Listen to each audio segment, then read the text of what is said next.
우리는 이 밤 주신 로마서 9장 19절에서 29절의 말씀으로 로마서 강의 그 58번째 시간 토기장이와 진흙이라는 제목으로 하나님 말씀 받도록 하겠습니다. 오래전에 방송되어 인기를 끌었고 지금까지도 많이 리메이크되어서 방송되는 대만의 드라마가 있습니다. 바로 판관 포청천입니다.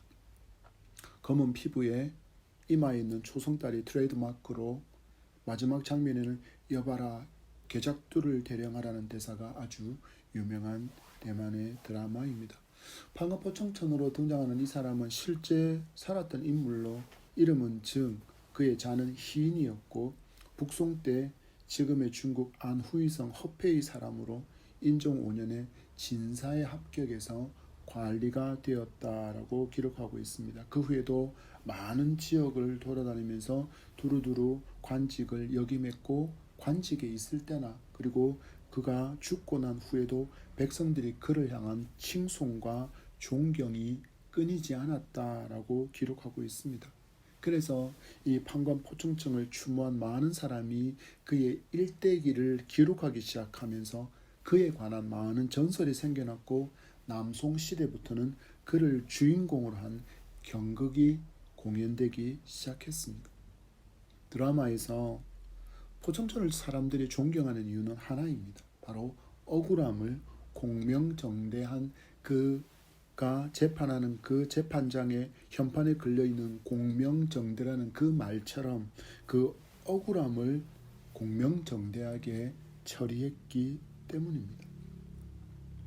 어느 시대를 보더라도 법이 공명정대하게 집행되었다면 억울한 일을 당하는 사람이 그만큼 줄어들었을 텐데 실상은 그렇지 않습니다. 유전 무죄, 무전 유죄. 법이 공명정대하게 집행되지 못한다는 인식을 가진 단어라 할 수 있겠습니다. 이 말은 우리나라뿐만 아니라 미국에서도 이런 현실이 반영된 듯이 유전 무죄, 무전 유죄를 풍자하는 그림 하나가 있습니다. 바로 1달러 지폐로 감옥의 창살을 톱처럼 잘라내는 모습을 그려놓았는데 돈이 있으면 감옥의 쇠창살도 마치 칼로 물을 쓸듯이 싹둑 잘려나가서 쉽게 감옥을 벗어날 수 있다라는 그런 내용을 풍자한 그림이 바로 1달러 지폐로 감옥의 쇠창살을 이렇게 잘라내는 그림입니다. 사람들이 이와 같은 포청천의 이야기를 보면서 공명정대한 세상을 꿈꾸지만 우리는 불가능하다라는 사실을 너무나도 잘 알고 있습니다. 왜입니까? 사람은 모두 죄인이기 때문입니다. 죄를 가진 인간은 여전히 죄의 종으로 살기에 그 아비 마귀의 모습을 그대로 삶 가운데 보여주면서 살게 되기 때문입니다. 그래서 죄의 문제를 해결하지 못한 사람들, 곧 예수 그리스도를 믿지 않는 사람, 그리고 예수 그리스도를 믿음으로 죄의 문제는 해결을 받았지만 여전히 남아있는 죄성으로 인해서 우리 크리스찬도 때로는 미혹되고 넘어져서 삶에서 불의한 모습을 보일 때가 분명히 있습니다. 이런 우리이지만 우리는 흉악한 범죄를 저지른 사람들을 보면 그 사람을 나보다 더 악한 사람처럼 판단하고 여길 때가 너무나도 많습니다. 그래서 이런 우리가 삶의 어려움을 겪게 되면 그 원망의 화살을 누구에게로 돌릴까요? 바로 하나님께로 돌리면서 이야기합니다.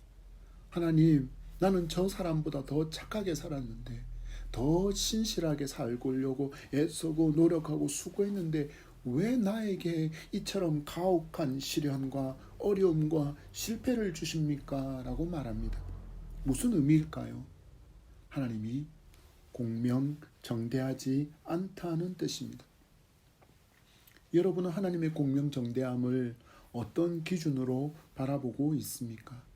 우리는 오늘 주신 로마서의 말씀을 통해서 하나님의 공명정대함의 의미를 발견하고 감사만이 성도의 몫이라는 이 진리를 다시 한번 배우는 풍성한 은혜가 있기를 축복합니다. 사람들 사이에서 발견하지 못하는 것이 있다면 바로 지금까지 다루고 있는 공정, 그리고 공명정대함이라고 할 수 있을 것입니다. 왜냐하면 사람은 늘 자신을 변호하기 바쁘기 때문입니다. 그리고 늘 자신의 이익을 구하며 살기 때문입니다. 그래서 이런 기준으로 심지어는 하나님마저 평가하려고 덤벼드는 경우가 너무 많습니다. 그래서 내게 이익이 되어지고 내가 이익을 많이 얻는 일들이 일어나면 하나님은 공명정대한 하나님이고, 내가 불이익을 겪게 된다든지 내가 어려움을 겪게 되면 하나님은 공명정대한 하나님이 아니라고 말합니다. 이런 비슷한 맥락으로 우리가 가진 신앙의 위험이 있습니다. 바로 신앙의 위험적인 요소가 있습니다. 바로 복에 관련된 것입니다. 많은 사람은 이야기합니다. 하나님이 함께 하셔서 나는 부자가 되었습니다. 하나님이 함께 하셔서 나는 형통한 삶을 살고 있습니다. 나는 하나님이 함께 하셔서 좋은 성적을 거두었습니다. 나는 하나님이 함께 하셔서 전 세계적으로 인기를 얻는 스타가 되었습니다. 나는 하나님이 함께 하셔서 좋은 대학에 합격했다라고 여기는 것입니다. 그러다가 반대의 경우를 맞닥뜨리면 하나님이 나를 마치 저주하시는 것처럼 여깁니다. 나는 가난하고 어려움을 겪고 시험 성적이 엉망이 되고 인기는 없고 대학에 떨어지고, 그러면 나는 하나님께로부터 마치 저주받은 인생인 것처럼 여기게 되는 것입니다. 바로 이것이 우리가 하나님의 공명정대함을 판단하는 하나의 기준이라고 할 수 있습니다. 성경이 말하는 기준이 아니라 바로 내가 가지고 있는 하나님의 공명정대함을 논하는 그런 기준이라는 것입니다. 바울은 계속해서 하나님의 예정과 하나님의 유기에 관한 내용을 설명해 가고 있습니다.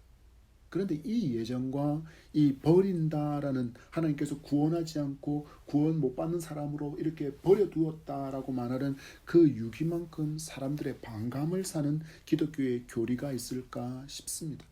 예전에 섬겼던 청년회는 그 나이 연령대가 굉장히 넓었습니다. 그래서 그들에게 맞는 교제를 고심한 끝에 웨스트민스터 신앙 고백서를 선정하게 되었고 공부하게 되었습니다. 그러다가 우리가 지금까지 공부하고 있는 이 예정과 유기 부분을 나누는 중에 이 내용을 고민하던 분이 있었습니다. 하나님께서 누구는 선택하고 누구는 선택하지 않았다?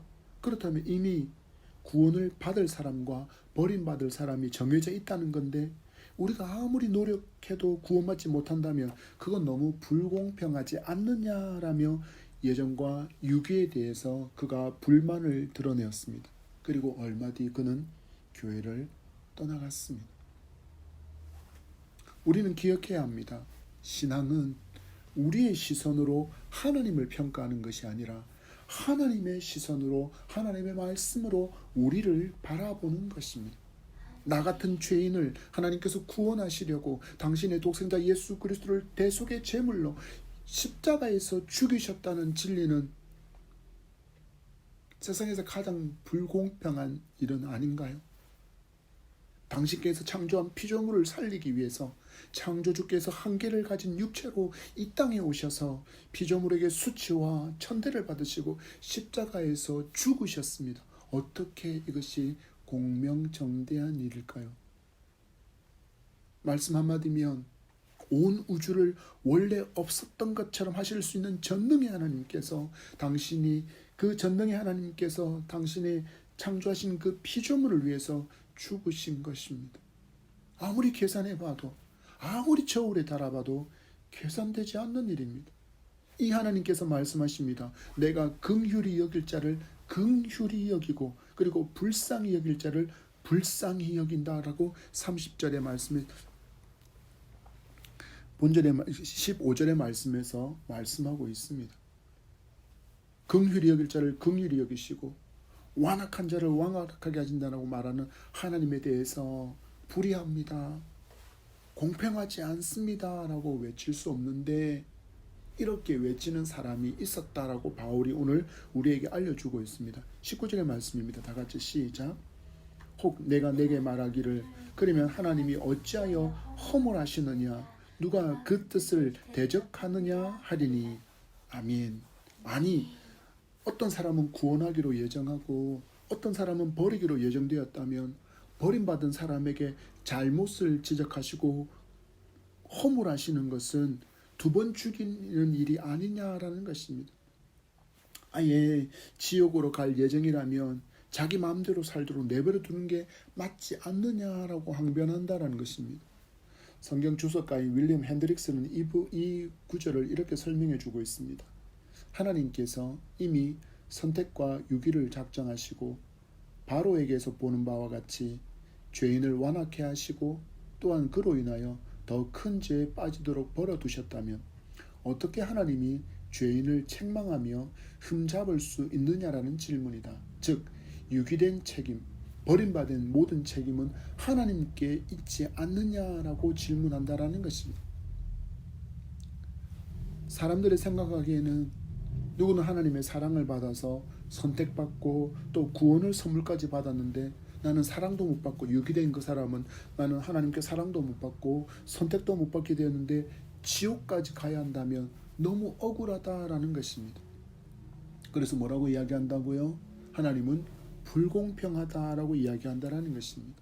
이 모든 일은 하나님께서 예정하고 하나님께서 유기하셨으니 전적으로 이 모든 불공평함의 책임은 하나님께 있다라고 항변하고 있었다라는 것입니다. 이와 같은 질문에 대해서 바울이 우리에게 주는 대답을 우리는 주목해 보기를 원합니다. 20절과 21절입니다. 시작. 이 사람아, 내가 누구이기에 감히 하나님께 반문하느냐? 지음을 받은 물건이 지은 자에게 어찌 나를 이같이 만들었느냐 말하겠느냐?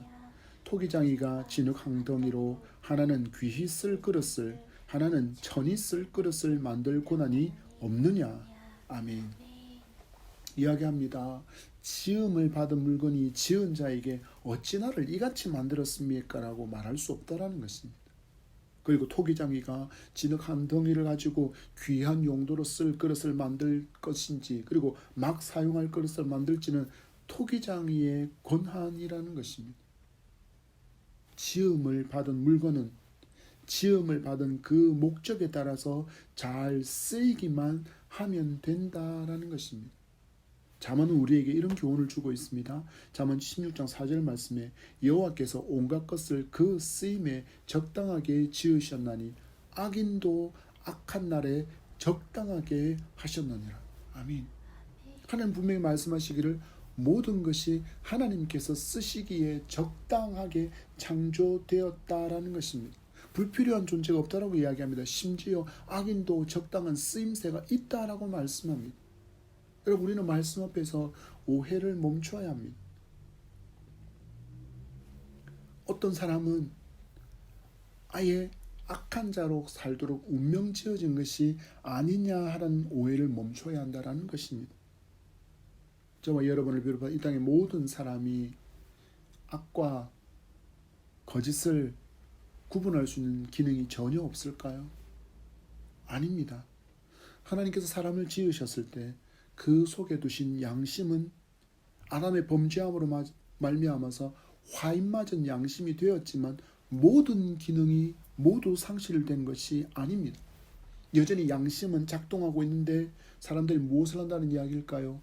그 순간에 그 기능을 거부해 버린다라는 것입니다. 그리고 우리는 또한 사회가 구성되어지고 사회 구성원으로 살아가면서 잘잘못을 판단하는 기준을 배우면서 살게 되지만 어떤 사람은 그 가르침과 교훈을 바른 것으로 수용해서 자기의 가치관으로 붙들고 살아가지만 어떤 이들은 공공이 추구하는 그 가르침과 교훈을 거부하고 누구 뜻대로 자기 뜻대로 자기가 원하는 대로 살아가게 된다라는 것입니다. 그러면서 그들은 어떤 말을 할까요? 자신의 잘못된 선택에 대한 책임은 전혀 인정하지 않고 모든 책임을 누구에게로? 하나님께로 돌리려는 어리석은 외침이 이 땅 가운데 너무나도 많은데 우리의 입술은 멈춰야 할 것입니다. 왜냐하면 하나님은 토기장으로 우리를 어떻게 가장 멋지게 빚으셨기 때문입니다. 세상에 단 하나뿐인 걸작품으로 하나님은 우리를 빚으셨습니다. 이 진리를 마주해도 어떤 사람은 감사로 이어지지만 또 어떤 사람은 불공평하다라고 말하기도 합니다. 왜 나는 이렇게 키가 작고 못생기고 능력도 없이 태어나게 하셨는가? 저 친구는 키도 크고 잘생기고 인기도 많고 능력도 많아서 많은 것을 누리면서 살아가는데 나는 왜 이런가? 왜 하나님은 내게 능력 많은 부모와 환경을 주시지 않았는가?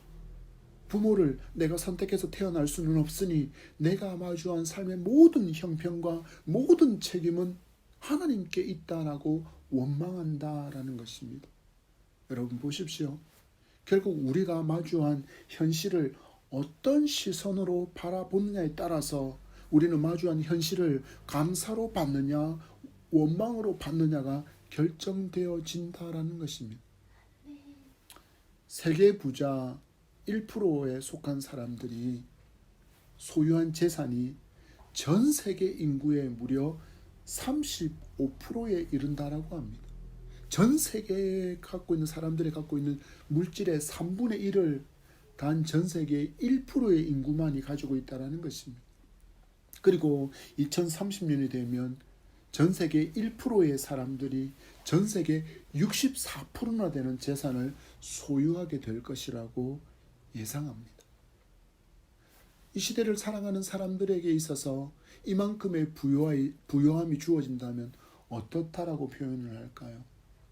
이렇게 엄청난 부자 몇 조 원이 넘는 돈을 가진 몇십 조, 몇백 조의 돈을 가진 사람이라 그러면 우리가 살아가는 이 시대의 기준으로 나는 행복해, 나는 즐거워라고 그렇게 말해야겠지만 이처럼 엄청난 부유를 소유한 사람 중에도 여전히 목말라하고 채워지지 않는 그 허기로 신음하고 고통받으며 약물로 치료받으며 살아가는 사람도 있다라는 것입니다. 그런데 이들에 비해서 우리 사람의 기준으로는 인간 이하의 삶을 살아가는 방글라데시의 극빈층의 사람은 전 세계에서 가장 행복지수가 높은 사람으로 살아가고 있습니다. 도대체 어떤 차이일까요? 여러분 기억하시기 바랍니다. 우리가 하나님을 향해서 원망과 불평을 쏟아내는 순간에 우리는 하나님보다 더 의롭고 공의로운 사람이라고 착각하고 있다라는 것입니다. 하나님 이건 불공평해요 라고 말하는 순간에 내가 하나님보다 더 공의롭다라고 나의 교만을 드러내고 있다라는 것입니다. 이것은 정말 제대로 된 착각입니다. 이런 일은 불가능합니다. 죄인인 우리가 죄가 없으신 하나님을 불의하다, 공평하다 판단하는 것은 미련하고 어리석은 일이라는 것을 알려주려고 바울은 어떤 비유를 했습니까? 바로 토기장이의 비유로 우리에게 설명해 주고 있습니다. 이어지는 22절과 23절의 말씀입니다. 시작.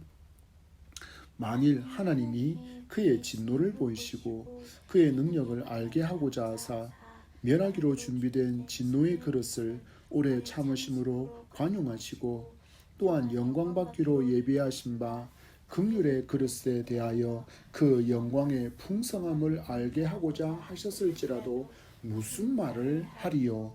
아멘. 우리 말씀이 조금 어려워서 쉬운 성경으로 다시 한번 읽어드리겠습니다. 하나님께서 진노를 나타내시고 그분의 능력을 사람들에게 알리시기를 원하셨으면서도 멸망받기로 되어 있는 진노의 그릇들을 인내로서 참아주셨다면 어쩌겠습니까? 또한 하나님께서 그렇게 하신 것이 영광에 들어가도록 미리 준비하신 자비의 그릇들에게 그분의 풍성한 영광을 알게 하기 위해서였다면 어쩌하시겠습니까? 하나님께서 진노를 퍼붓기를 원하는 그 그릇들, 곧 유기되어진 그 그릇을 향해서 하나님께서 진노를 쏟아부어야 하심에도 불구하고 진노를 쏟아붓지 않고 길이 참아주시는 것도 하나님의 방법이고, 이 모습을 통하여서 하나님의 택한 백성들에게 하나님의 그 성품을 보여주는 것 또한 누구의? 하나님의 모습이다라고 이야기하는 것입니다. 하나님께서 사랑받을 만한 자격이 있어서 선택한 것이 아니라는 것입니다. 너희도 얼마든지 진노의 그릇이 될 수 있었으나 내가 선택해서 자비의 그릇으로 삼았다라는 것입니다. 예정은 곧 누구를 위한 교리일까요? 바로 구원받은 우리를 위한 교리이며 또한 하나님을 거부하는 자에게 은혜의 자리로 불러주시는 교리가 바로 예정의 교리입니다. 우리가 잘나서 구원받지 않았다는 것입니다. 우리가 구원받아야 할 어떤 하등의 이유가 있어서 하나님께서 우리를 선택해 주신 것이 아니라 전적으로 하나님의 은혜로 우리가 선택받았다라는 것입니다. 24절의 말씀을 보십시오. 이 그릇은 우리니 곧 유대인 중에서뿐 아니라 이방인 중에서도 부르신 자니라. 아멘. 바울이 말합니다. 바로 우리가 이 그릇이다. 하나님의 자비의 그릇으로 우리는 유대인 중에서 부름을 받았고 또한 이방인 중에서도 하나님의 자비의 그릇으로 부름을 받았다. 곧 구원받을 사람으로 택함받았다라는 말을 자비의 그릇으로 표현하고 있는 것입니다. 구원의 문이 유대인에게만 열려있는 것이 아니다. 유대인이라서 자동적으로 구원을 받는 것이 아니라 하나님의 전적인 은혜로 구원을 받았다라고 말씀하는 것입니다. 이 진리를 아멘으로 받는 성도가 할 수 있는 것은 그래서 오직 감사밖에 없는 것입니다. 여러분 보십시오. 이스라엘 땅을 기준으로 보면 우리는 마치 땅 끝에서 살고 있는 백성이지 않습니까? 그런 우리가 이렇게 구원의 복음을 듣고 예수 그리스도를 나의 구주로 영접하여 천국 백성 하나님의 자녀가 된 것은 전적으로 하나님의 은혜만이 그 이유가 되는 것입니다. 내가 뭔가를 해서 얻은 것이 아닙니다. 내가 하나님께 많은 것을 바칠 것을 아셨기에 미래에 뛰어난 재능으로 하나님의 나라를 위해서 많이 일할 것을 아셨기에 미래에 하나님께서 내가 하나님의 나라를 위해서 큰 일을 하실 것을 아셨기에 하나님께서 나를 자녀로 삼아주신 것이 아니라는 것입니다. 하나님은 전적인 주권으로 우리를 선택해 주셨습니다. 이 진리를 견고하게 붙들지 않으면 교회 생활을 좀 하다 보면 둥실둥실 뭔가 떠오르는데 뭐가 떠오를까요? 바로 교만의 구름이 내 마음으로부터 떠오릅니다. 그리고는 이렇게 이야기합니다. 나는 이 교회에서 제법 헌금도 많이 하고 직분도 받았고 이리저리 나는 많은 부분에서 섬기고 있으니 나 같은 사람이 아니면 누가 구원을 받을 만한 자격이 있어 라고 교만하고 그 교만이 떠오른 후에는 다른 사람을 평가하고 판단하기 시작합니다. 저러면 안 되지. 저러면 안 되지. 예배를 저런 식으로 드리면 안 되지. 기도를 저렇게 하면 안 되지. 헌금을 저렇게 하면 안 되지. 봉사를 저런 식으로 하면 안 되지. 교만이 제대로 그 마음에서부터 시작된 것입니다. 구원은 미래에 내가 하게 될 어떤 일들이 공로로 미리 인정받아서 선택된 것이 아닙니다. 그래서 우리가 구원에서 자랑할 것이라고는 전혀 없고 나 같은 죄인을 살리신 그 은혜가 감사해서 눈물로 씨를 뿌리며 살아갈 뿐입니다. 나와 같은 죄인을 은혜 베풀어 주셔서 그리스도의 몸된 교회를 섬겨갈 수 있도록 힘을 주시고 재물 얻을 능력도 주시고 건강도 주시고 힘을 주셔서 감사합니다라는 이 고백 말고는 모두 멈추시기를 바랍니다. 그렇지 않고 구원의 은혜의 감사를 잃어버리면 두둥실 교만이 떠올라서 감사를 잃어버리게 만들고 자신의 공로를 자랑거리로 삼아버립니다. 여러분 교회에서 일어나는 많은 분쟁의 이유가 바로 이 공로가 그 이유가 될 때가 너무나도 많습니다. 내가 이렇게 교회를 섬겼는데 교회가 나를 알아주지 않네. 내가 이렇게까지 충성했는데 목사가 나를 무시하네. 내가 이렇게 오랜 시간 동안 봉사했는데 나를 장로 투표에서 나를 안수집사 투표에서 떨어뜨리네. 여러분의 마음속에 혹여라도 이런 마음이 있다면 내려놓으시기 바랍니다. 하나님께서 정말 싫어하시는 마음이기 때문입니다. 잠언 16장 18절 말씀은 교만은 패망의 선봉이요 거만한 마음은 넘어짐의 앞잡이니라 말씀합니다. 망하는 길에 앞장서서 달려가는 모습이라는 것입니다. 여러분 누가 망하는 길인 줄 알고 먼저 앞장서서 달려가는 사람이 있겠습니까? 아무도 없을 것입니다. 저기로 가면 망한다라고 이야기하는데 거기를 먼저 죽자 살자 달려가는 사람이 어디에 있겠습니까? 그런데 교만이 그렇다라고 이야기합니다. 교만이 망하는 길을 향하여서 맨 앞장서서 달려가는 것하고 똑같다라고 이야기합니다. 먼저 꼬당 하고 넘어지기 위해서 달려가는 그 앞잡이와 같은 모습이 누구라고요? 바로 교만한 자의 모습이라고 하나님의 말씀 우리에게 엄중하게 경고하고 있음을 기억하시기 바랍니다. 그래서 교회에서는 섬겨도 많이 드려도 많이 봉사해도 오랜 시간 동안 예수를 믿고 몸된 교회를 섬겼다 할지라도 그것은 뭐가 될 수 없다고요? 자랑이 될 수 없고 내 공로가 될 수 없습니다. 우리의 자랑은 오직 예수 그리스도밖에 없습니다. 25절의 말씀, 26절의 말씀을 같이 읽겠습니다. 시작. 호세아의 글에도 이르기를 내가 내 백성 아닌 자를 내 백성이라 사랑하지 아니한 자를 사랑한 자라 부르리라.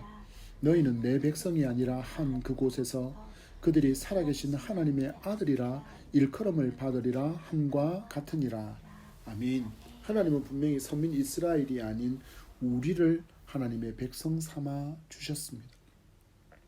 이스라엘은 늘 자기 민족만이 하나님의 택한 백성이고 하나님께 사랑받는 자라고 여겼지만 하나님은 이방인인 우리를 당신의 백성으로 당신의 사랑받는 자로 불러주셨습니다. 자격이 있어서 자녀로 부름받은 것이 아니라 무엇으로 받았다고요? 은혜로 우리를 부름을 받은 것입니다. 하나님의 예정이 결코 불공정하지 않는 이유가 바로 여기에 있습니다. 하나님은 어떤 이방인의 신들처럼 구원의 조건과 선택의 조건을 인간의 공로에 두지 않으시기 때문입니다. 경쟁을 부추겨서 구원에 좀 더 가까워지도록 더 많이 갖다 바쳐라, 몸도 마음도 다 바쳐라, 더 많이 수고하라, 더 많은 인을 끌어다가 여기에 모아라고 외치는 그 교주의 외침에 따라서 이렇게 해야 공로가 다른 사람보다 더 많아지고 그래서 내가 구원에 들어갈 줄 알고 광신하게 되는 것이 바로 이단과 사이비의 모습이지 않습니까? 우리 주변의 이단을 보십시오. 지금 문제가 드러나는 많은 사이비를 보십시오. 그들은 분명히 경쟁을 부추겨서 더 많이 갖다 바치고 더 헌신하고 더 수고하고 더 노력해야만 구원받을 수 있다라고 거짓된 교리로 그들을 미혹하고 광신도가 되게 만들지만 하나님은 단 하나만을 보십니다. 바로 이 땅에 오신 메시아 예수 그리스도를 자신의 구원자로 믿고 있는가의 문제로만 우리의 구원을 하나님은 판단하십니다. 그런데 이 놀라운 진리를 사람들은 오히려 거부합니다.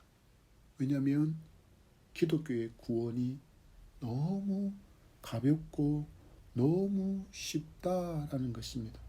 어떻게 예수님을 나의 구원자로 믿습니다라고 고백만 하면 구원을 받느냐는 것입니다.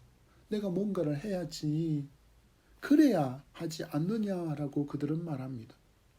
문제는 이처럼 그들이 가볍다고 여기는 이 구원의 신앙 고백조차도 그들에게 좀처럼 일어나지 않는다라는 것입니다. 고백할 수 있는 구원의 길을 제시해 줘도 그들은 미련하다, 어리석다라고 말하면서 기독교의 이처럼 놀라운 구원의 진리를 거부하며 살아갑니다. 그런데 우리에게는 어떤 일이 일어났습니까? 우리는 이 복음을 듣게 되었고 예수 그리스도를 나의 구주로 영접했습니다. 이 놀라운 구원의 기적을 찬양하고 감사하는 저와 여러분이 되기를 축복합니다. 27절에서 29절의 말씀까지 같이 읽겠습니다. 시작. 또 이사야가 이스라엘에 관하여 외치되 이스라엘 자손들의 수가 비록 바다의 모래 같을지라도 남은 자만 구원을 받으리니 주께서 땅 위에서 그 말씀을 이루고 속히 시행하시리라 하셨느니라. 또한 이사야가 미리 말한 바 만일 만군의 주께서 우리에게 씨를 남겨두지 아니하셨더라면 우리가 소돔과 같이 되고 고모라와 같았으리로다 함과 같으니라. 아멘. 하나님께서 아브라함에게 그 후손을 바다에 모래 같게 해주시겠다고 분명히 하늘의 별과 같이 많을 것이라고 약속하셨습니다. 그렇게 그 약속하신 대로 이스라엘은 정말 바다에 모래와 같은 많은 숫자로 이스라엘 백성은 번성했습니다. 그러나 오직 남은 자의 수에 들어간 사람만이 구원받는다라고 이야기합니다. 그리고 누가 구원받은 하나님의 백성인지 우리가 알 길은 전혀 없습니다. 그래서 우리에게 일어난 구원의 놀라움을 바울은 소돔과 고모라를 예로 들어서 말씀하고 있습니다. 마치 소돔과 고모라가 심판받아서 멸망할 때 누구만 구원을 받습니까? 롯과 그의 두 딸만이 살아남은 것처럼 우리도 멸망받을 만한 넘치는 사건 사고가 있었지만 택한 백성인 나를 구원하시려고 하나님은 모든 위험으로부터 보호하시고 건져주셔서 지금 내가 예수 그리스도를 나의 구주로 믿고 남은 자가 되게 하셨다라는 것입니다. 우리는 마태복음의 족보를 묵상하고 그 족보의 흐름을 나의 족보에 그대로 대입해보면 무한한 감동과 은혜가 되어집니다. 여러분 상상의 나라를 펼쳐보십시오. 창세 이후에 얼마나 많은 엄청난 일들이 이 지구상에서 펼쳐졌겠습니까? 얼마나 많은 전쟁이며 얼마나 많은 참혹한 비극의 역사가 있었습니까? 기상이변도 재난도 끊임없이 일어났습니다. 그런데 그 모든 일들이 비켜갔습니다. 그리고 지금의 내가 족보의 끝자락에 있고 족보가 그 다음으로 이어지고 있습니다. 누구의 손길이 함께 있기 때문입니까? 전능하신 하나님의 손길이 막아주셨기 때문이고 전능의 하나님의 손길이 붙들어 주셨기 때문입니다. 아멘이십니까? 성도는 내가 하나님의 백성으로 구원받았음을 감사하며 영적인 족보가 끊어지지 않도록 외쳐야 할 사명이 있다는 것을 발견하시기 바랍니다. 잊지 마시기 바랍니다. 호세아가 외친 것처럼 이사야가 외친 것처럼 우리도 구원의 복음을 외쳐야 합니다. 우리에게는 택하신 하나님의 남은 자가 복음을 전해 듣고 우리와 같이 주님이 오실 길을 예비하고 외치는 자의 사명을 같이 함께 동참할 수 있도록 그들에게 복음을 전해야 될 사명이 있기 때문입니다. 그래서 성도는 이 모든 구원의 역사가 하나님의 말씀대로 이루어져 가고 있다는 사실들을 믿어야 합니다. 나에게 일어난 이 구원의 역사도 하나님의 말씀대로 이루어진 일임을 믿어야 한다라는 것입니다. 그래야만 우리 또한 담대하게 하나님의 말씀을 붙들고 복음을 외칠 수 있습니다. 하나님의 말씀 한 절 한 절이 나를 향하고 있다는 것을 깨달아야 말씀이 더욱더 깊은 울림과 감동이 되기 때문입니다. 여러분 예수님께서 죽으셨습니다. 그래서 죄 용서받을 길이 열렸습니다. 그리고 이 모든 일은 나를 위해서 하나님께서 하신 일입니다라고 연결이 되어야 하는 것입니다. 여러분 음란의 도성, 불신의 도성, 이 소돔과 고모라가 지금 대한민국이고 세계입니다. 그 가운데 있는 하나님의 남은 자들, 하나님의 그루터기가 복음을 들을 수 있도록 외치고 또 외치는 우리가 되기를 바랍니다. 그러면 내게 임한 이 구원의 은총이 그들에게도 흘러가게 될 것입니다. 고린도전서 1장 21절 말씀입니다. 하나님의 지혜에 있어서는 이 세상이 자기 지혜로 하나님을 알지 못하므로 하나님께서 전도에 미련한 것으로 믿는 자들을 구원하시기를 기뻐하셨도다. 아멘. 하나님은 전도를 통하여서 당신의 택한 백성을 구원하신다라고 말씀합니다. 하나님은 전도를 통하여서 남은 그 그루터기를 하나님께서 구원하신다라고 말씀하고 있습니다. 여러분 내게 임한 이 놀라운 구원의 은총에 감사합시다. 그리고 하나님께서 나를 통해서 이 복음이 흘러가기를 원하신다라는 것을 기억하며 복음 전도의 사명을 잘 감당하며 살아가는 우리이기를 축복합니다. 말씀을 맺습니다. 세상 사람들이 말하는 것처럼 하나님은 불의하고 불공평한 하나님이 아닙니다. 하나님은 절대로 실수가 없으시기 때문입니다. 말씀은 분명히 우리에게 하나님을 판단할 어떤 자격도 없다라는 것을 분명히 하고 있음을 보았습니다. 우리는 그저 나를 택하시고 자녀 삼아주신 그 은총에 감사하고 감격하는 우리의 삶이 되기를 축복합니다. 그리고 사람들에게 알려주십시오. 내가 하나님의 공평하심의 증인이고 증거라고 알려주십시오.